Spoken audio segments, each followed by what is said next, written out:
അപ്പോ വിക്രമും വീട്ടുകാരൊക്കെ പോയതിനു ശേഷം നല്ല വിഷമിച്ചിരിക്കുന്ന വേദയുടെ അടുത്തേക്ക് മുത്തശ്ശി അമ്മയും വരികയാണ്. മുത്തശ്ശി പറയുന്നുണ്ട്, വേദേ ഇങ്ങനെയൊന്നും ആവുമെന്ന് വിചാരിച്ചതല്ല, പക്ഷെ അതെങ്ങനെയൊക്കെ ആയിത്തീർന്നു എന്ന് പറയാണ്. എന്നും നിങ്ങൾ എപ്പോഴും നിങ്ങളുടെ ഇടയിൽ പ്രശ്നങ്ങൾ മാത്രമാണ്. ശ്രീരാമന്റെയും സീതയുടെയും വിഗ്രഹമൊക്കെ വെച്ച് പൂജിച്ചു കഴിഞ്ഞാൽ എന്തെങ്കിലും മാറ്റങ്ങൾ ഉണ്ടാവും എന്ന് വിചാരിച്ചിട്ടാണ് അങ്ങനെയൊക്കെ ചെയ്യാൻ നിന്നത്. പക്ഷെ അതും ഇപ്പൊ നമുക്ക് വിനയാവുകയാണല്ലോ ചെയ്തത് മോളെ എന്ന് പറയാണ്. എന്താ ചെയ്യാ മുത്തശ്ശി, എന്തെങ്കിലും ഒരു പ്രശ്നം ഇവിടെ വന്നാൽ ഉണ്ടാവുമെന്ന് എനിക്കറിയായിരുന്നു. പക്ഷെ അത് ഇങ്ങനെ ഒരു പ്രശ്നമായിരിക്കും, അത് വിക്രമിനെയും വീട്ടുകാരെയും അപമാനിക്കുന്ന തരത്തിലേക്ക് ആവുന്നെന്ന് ഞാൻ വിചാരിച്ചിരുന്നില്ല. ഇതൊക്കെ ഇവര് കരുതിക്കൂട്ടി ചെയ്യുന്നതാണ് അമ്മേ. ശ്രീയേട്ടനും വർഷേച്ചിയും കരുതിക്കൂട്ടി ചെയ്തതാണെന്ന് തന്നെ എന്റെ മനസ്സ് പറയുന്നത്. അല്ലാതെ വിക്രമിന്റെ വീട്ടുകാർ ഒരിക്കലും അങ്ങനെ ചെയ്യില്ല എന്ന് പറയാണ് കേട്ടോ.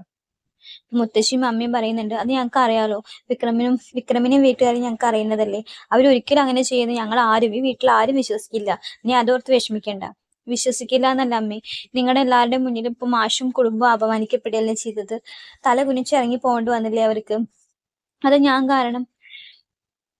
അതെനിക്ക് തിരുത്തണം. അതിനു വേണ്ടി തന്നെ ഞാൻ പോവാതിരുന്നത്. പക്ഷെ വിക്രം വിളിച്ചപ്പോ നിനക്ക് പോവായിരുന്നു. നീ കൂടി ഇപ്പൊ അവരുടെ കൂടെ ഇല്ലാതെ പോലെ ആയില്ലേ. അവര് നീ വരുമെന്ന് വിചാരിച്ചിട്ടുണ്ടായിരിക്കും, പ്രതീക്ഷിച്ചിട്ടുണ്ടായിരിക്കും എന്നൊക്കെ പറയാണ് കേട്ടോ. അപ്പൊ വേദ പറയുന്നുണ്ട്, അത് എന്റെ വീടാണ്, ഞാൻ അവിടേക്ക് തിരിച്ചു പോകുന്ന ആൾ തന്നെ ആയിരിക്കും. പക്ഷെ ഇത് എന്റെ ഭർത്താവിന്റെ വീട്ടുകാരുടെ മേലെ വീണ പഴി സത്യാണോ അല്ലെങ്കിൽ അത് കെട്ടിച്ചമച്ചുണ്ടാക്കിയതാണോ എന്ന് എനിക്ക് ബോധ്യപ്പെടണം. അത് മനസ്സിലാക്കിയതിന് ശേഷം മാത്രമേ ഞാൻ തിരിച്ചു പോവുള്ളൂ. അത് കണ്ടുപിടിക്കണം. അത് വർഷിച്ച് കരുതി കൂട്ടി ചെയ്തതാണെന്ന് തന്നെ എന്റെ മനസ്സ് പറയുന്നത്. അത് തെളിയിച്ചിട്ടേ ഞാൻ ഈ വീട്ടിൽ നിന്ന് പോവുള്ളൂ എന്ന് പറയാൻ കേട്ടോ. അങ്ങനെ വർഷയുടെ റൂമിൽ വേറെ കയറാണ് കേട്ടോ. ഇത് കണ്ട വർഷ വന്നിട്ട് ചോദിക്കുന്നുണ്ട്, നീ എന്താ എന്റെ റൂമിൽ നോക്കിയാണ്. അല്ല, ഈ റൂമിൽ നിന്നാണല്ലോ ചേച്ചിയുടെ വളകൾ മോഷ്ടിക്കപ്പെട്ടത്. അപ്പൊ അത് ഇവിടെ ഉണ്ടോ എന്നുള്ളത് ഞങ്ങൾക്കൊന്ന് അന്വേഷിക്കണം എന്നുള്ള ചോദിക്കുകയാണ് കേട്ടോ. അപ്പൊ എന്താ ഞാൻ പറഞ്ഞത് നുണയാണെന്നോ നീ പറയുന്നത്? അങ്ങനെയല്ല, ഇനി വർഷിച്ച് എവിടെയെങ്കിലും വെച്ച് മറന്നതോ വർഷിച്ചിക്ക് ഓർമ്മയില്ലാത്തതോ അങ്ങനെയൊക്കെ ആയിക്കൂടെ എന്ന് വേദ ചോദിക്കുകയാണ് കേട്ടോ. അങ്ങനെയൊന്നും അല്ല, പോയി എന്നുള്ളത് എനിക്ക് ഉറപ്പാണെന്ന്. അപ്പൊ വർഷിച്ച് ആദ്യം വള എവിടെ വെച്ചിട്ടുണ്ടായിരുന്നു പറയാണ് കേട്ടോ. അതാ ആ കബോർഡിൽ എന്റെ ആഭരണപ്പെട്ടിയിലാണ് ഞാൻ വളകൾ വെച്ചിട്ടുണ്ടായിരുന്നെന്ന് പറയാൻ കേട്ടോ. അപ്പൊ വേദ അത് എടുത്ത് നോക്കുന്നുണ്ട്. അപ്പൊ അതില് വളകളൊന്നും ഇല്ല കേട്ടോ. കുറെ സ്വർണ്ണങ്ങൾ ഇരിക്കുന്നുണ്ട്, പക്ഷെ അതില് ഇവള് പറഞ്ഞ 4 വളകൾ മാത്രം കാണാനില്ല. എന്താ ഇപ്പൊ നിനക്ക് ബോധ്യായോ? നീ നിന്റെ ഭർത്താവിന്റെ വീട്ടുകാരെ ന്യായീകരിക്കാൻ ഇറങ്ങിയതായിരിക്കൂലേന്ന്. ഞാൻ ആരും ന്യായീകരിക്കാൻ ഇറങ്ങിയതൊന്നുമല്ല. സത്യം തെളിയിക്കണം. അവരങ്ങനെ ചെയ്യില്ല എന്ന് എനിക്ക് ഉറപ്പുണ്ട്. പിന്നെ അത് ആർക്ക് വേണ്ടി ചെയ്തതാണെന്നും എനിക്കറിയണം. അതിനു വേണ്ടി മാത്രമാണെന്ന് പറയാൻ കേട്ടോ. ഓ, ഞാനും നിന്റെ ഏട്ടനും കരുതിക്കൂട്ടി ചെയ്തതായിരിക്കും അവര് ഇവിടുന്ന് അപമാനിച്ച് ഇറക്കി വിടാൻ. അതല്ലേ നീ ഉദ്ദേശിച്ചത്? അങ്ങനെയൊന്നും ഞാൻ ഉദ്ദേശിച്ചിട്ടില്ല. നിങ്ങൾ രണ്ടുപേരും കരുതിക്കൂട്ടി പലതും ചെയ്തിട്ടുണ്ട്, അതെനിക്ക് അറിയാവുന്ന കാര്യമാണ്. അതിപ്പോ ഇത്രയും ആൾക്കാരുടെ മുന്നിൽ വെച്ച് ഈ വീട്ടിൽ വെച്ച് ഞാൻ വിളിച്ചു പറയണോ ചോദിക്കുന്നുണ്ട്. അപ്പൊ വർഷ പറയുന്നുണ്ട്, എടി വെറുതെ തളച്ചിട്ട് കാര്യമില്ല വർഷേച്ചി. ഇവിടെ ആ വള ഉണ്ടോന്നേ ഞാൻ ചോദിച്ചിട്ടുള്ളൂ. അത് ഉണ്ടോന്ന് ഞാൻ നോക്കട്ടെ എന്ന് ചോദിക്കാൻ കേട്ടോ. അപ്പൊ ഇവര് രണ്ടും സംസാരിക്കുന്ന ഇടയിലേക്ക് എല്ലാരും വരുന്നുണ്ട് കേട്ടോ. അപ്പൊ വർഷ പറയുന്നുണ്ട്, കണ്ടില്ലേ ശ്രീ ഏട്ടാ, ഇവൾക്ക് സംശയം നമ്മളെ രണ്ടുപേരെ നമ്മള് കരുതി കൂട്ടി ചെയ്തതാണത്രേ. എന്നിട്ടപ്പൊ അവൾ എന്റെ റൂമൊക്കെ സെർച്ച് ചെയ്യുന്നത് എന്ന് പറയാൻ കേട്ടോ.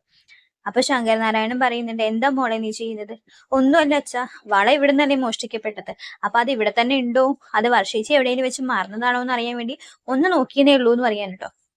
എന്നിട്ട് നിനക്ക് അത് കിട്ടിയോ എന്ന് വർഷം ചോദിക്കുന്നുണ്ട് കേട്ടോ. അപ്പൊ വേദ ഒന്നും പറയുന്നില്ല കേട്ടോ.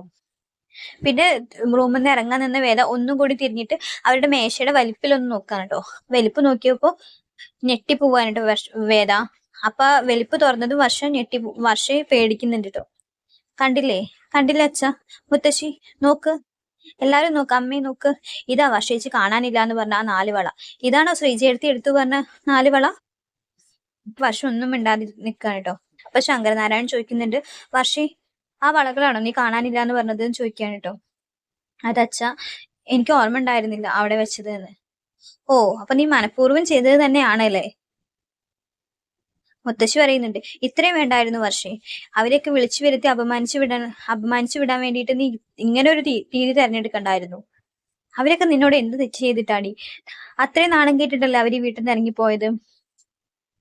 മുത്തശ്ശി, ഞാനത് അറിയാതെ. എന്തറിയാതെ? നീ മനഃപൂർവ്വം ചെയ്തതാണെന്ന് വേദം മുന്നേ പറഞ്ഞിട്ടുണ്ടായിരുന്നു. അതിപ്പോ ഉറപ്പായി നീ മനഃപൂർവ്വം ചെയ്തതാണെന്ന്.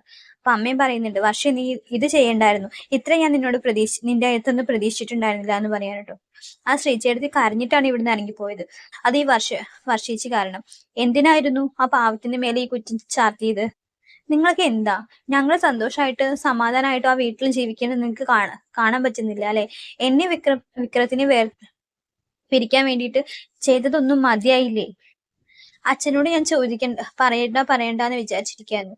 പലപ്പോഴും വിക്രത്തിനെ അപായപ്പെടുത്താനും എന്നെ വിക്രമിന് തെറ്റിക്കാനും പിരിക്കാനും വേണ്ടി ഈ ശ്രീയേട്ടനും വർഷേച്ചിയുടെ അച്ഛനും കൂടി പലതും ചെയ്തിട്ടുണ്ട്. അതൊക്കെ എനിക്ക് ബോധ്യപ്പെട്ട കാര്യങ്ങളാണ്. എന്നിട്ടും ഞങ്ങൾ ഇവിടെ കയറി വന്നപ്പോൾ ഇവിടെ എന്തെങ്കിലുമൊക്കെ ഉണ്ടാവുമെന്ന് എന്റെ മനസ്സ് പറഞ്ഞിരുന്നു. പക്ഷെ അത് വിക്രത്തിന്റെ വീട്ടുകാർ ഇങ്ങനെ അപമാനിക്കുന്ന തരത്തിലാവുമെന്ന് ഞാൻ വിചാരിച്ചിട്ടുണ്ടായിരുന്നില്ല. ഇതും ശ്രീയേട്ട അറിഞ്ഞുകൊണ്ട് തന്നെ വർഷിച്ച് ചെയ്തതായിരിക്കും എന്ന് പറയാൻ കേട്ടോ.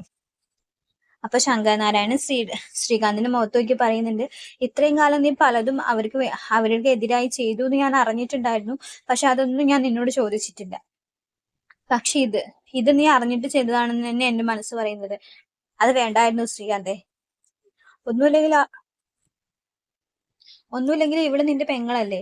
വിക്രം നിന്റെ പെങ്ങളുടെ ഭർത്താവാണ്. അത് നീ ഇനിയെങ്കിലും ഓർക്കണം. ഇനി മേല വിക്രത്തിന്റെ കുടുംബത്തിനെതിരെ നിന്റെ ഭാഗത്തുനിന്ന് എന്തെങ്കിലും ഉണ്ടായി എന്ന് ഞാൻ അറിഞ്ഞു കഴിഞ്ഞാൽ ഞാൻ പ്രതികരിക്കുന്നത് ഇങ്ങനെ ആയിരിക്കില്ല.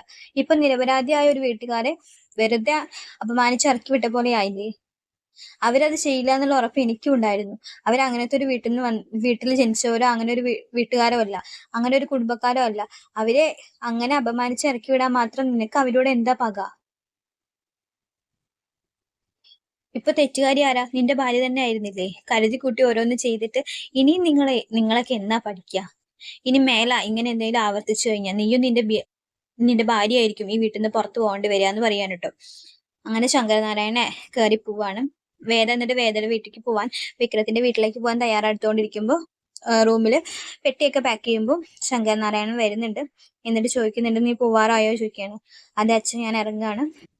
എനിക്ക് സത്യം തെളിയിക്കണമെന്ന് മാത്രമേ ഉണ്ടായിരുന്നുള്ളൂ. ഞാൻ പോവാണെന്ന് പറയാൻ കേട്ടോ.